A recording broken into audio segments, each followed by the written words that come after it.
presentamos Mano a Mano con Alejandro Guillé.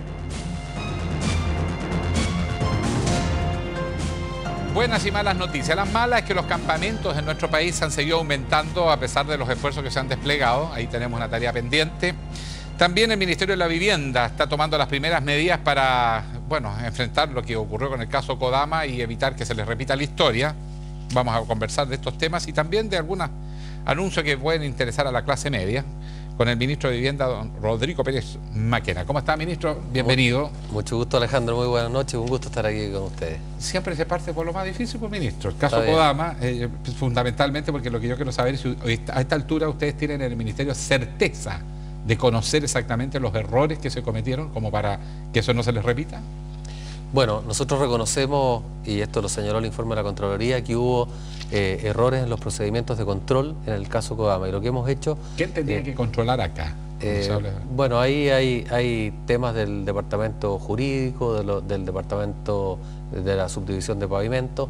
Por lo tanto, lo que hemos hecho es tomar una serie de medidas, este es un trabajo que está en desarrollo, para fortalecer los procedimimientos de control. Entre otras cosas, por ejemplo, hemos iniciado una auditoría al área de pavimento, particularmente a todos los contratos Transantiago, y también ¿Se van a revisar todos los contratos? Sí, efectivamente. Los vigentes y los pasados, y también a la subdivisión de pavimento y a la subdivisión jurídica del Servio Metropolitano.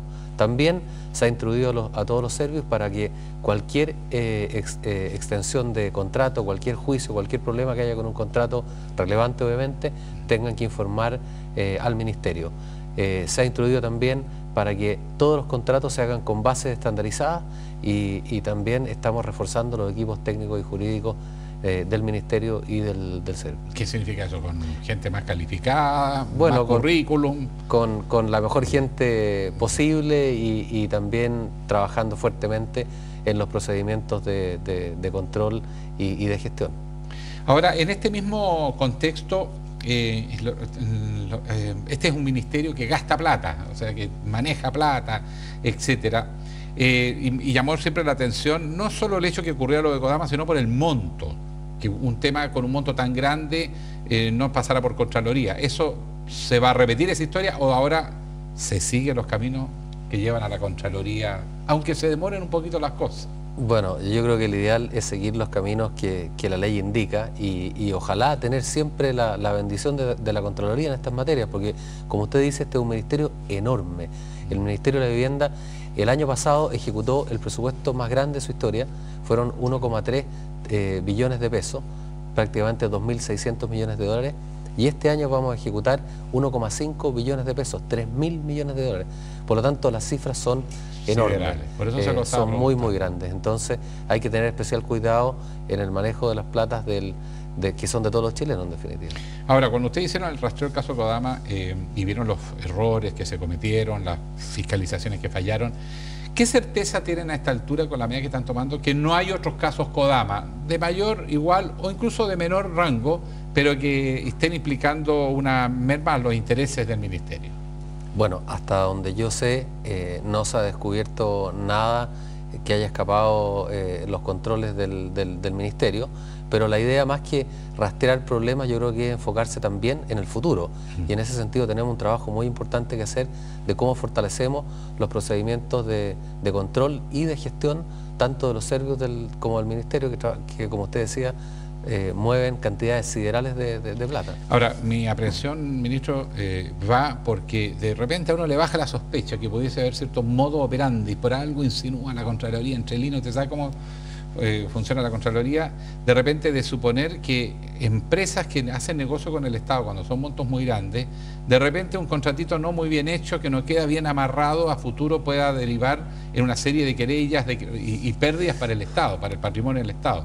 Y por lo tanto mi pregunta es si ustedes están chequeando todos esos contratos que pudiesen en algún rato rebotarle al Estado, donde haya que pagar multas porque no se hizo bien, porque no quedaron las especificaciones, o esa tendencia de jugar con ciertas reglas de los juegos en un concurso público, pero después la práctica se va cambiando y al final termina mucho más caro. A eso es lo que yo le pregunto, si hay alguna ya certeza de que se encuentra un mecanismo o un procedimiento para evitar que eso se haga como habitual.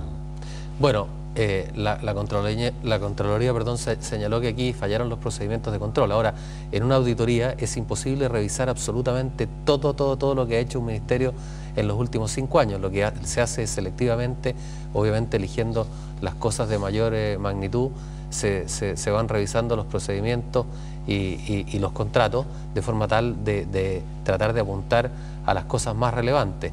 Pero, insisto, el foco tiene que estar en cómo hacemos para fortalecer los procedimientos de control de manera tal de que esto no ocurra. Ahora, respecto a los contratos, efectivamente, muchas veces estos problemas ocurren porque los proyectos no han sido suficientemente trabajados. Cuando un proyecto está mal diseñado, se incurren en extensiones de contrato, hay problemas con las expropiaciones, hay problemas con obras que aparecen que no estaban contempladas, y eso en definitiva lo que termina haciendo es alargar los plazos y encarecer los contratos.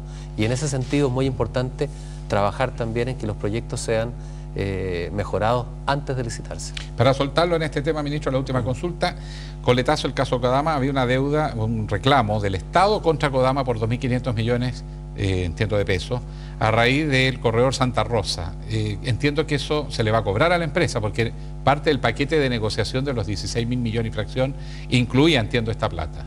Efectivamente. Se rectifica, no correspondía pagarlo y al contrario hay que cobrarlo. Efectivamente, se está procediendo a notificar, se notificó a la empresa del cobro de esta multa, que corresponde a una multa por atrasos y por algunos problemas técnicos.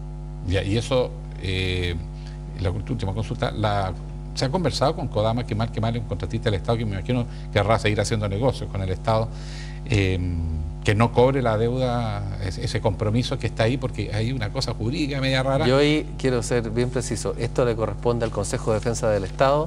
O sea, usted nos paga un morlaco.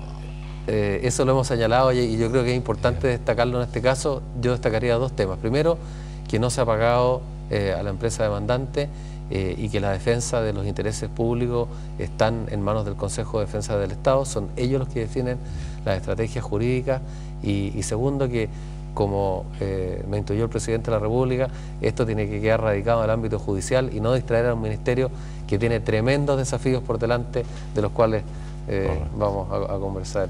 Y usted nos afloja un peso mientras tanto. Vamos a hacer una pequeña pausa en esta conversación con Rodrigo Pérez Maquena, ministro de la Vivienda, y le vamos a contar que hay malas noticias, y bueno, vamos a mirar las malas primeras, como siempre suele ocurrir en la televisión. Los campamentos, fíjese que se ha tratado de erradicar, había metas, el bicentenario, qué sé yo, pero más porfiada la pobreza, pues ya vamos a ver qué está pasando.